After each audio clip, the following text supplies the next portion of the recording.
un altro pezzo lo deve avere per forza di cose.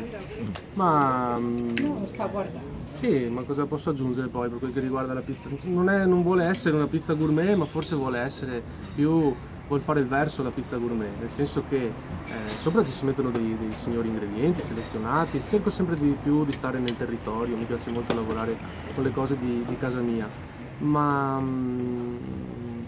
la conformazione è appunto quella dello stile gourmet, è quasi obbligata però la cosa, perché una pizza del genere va per forza lavorata con un procedimento che prevede 2 cotture.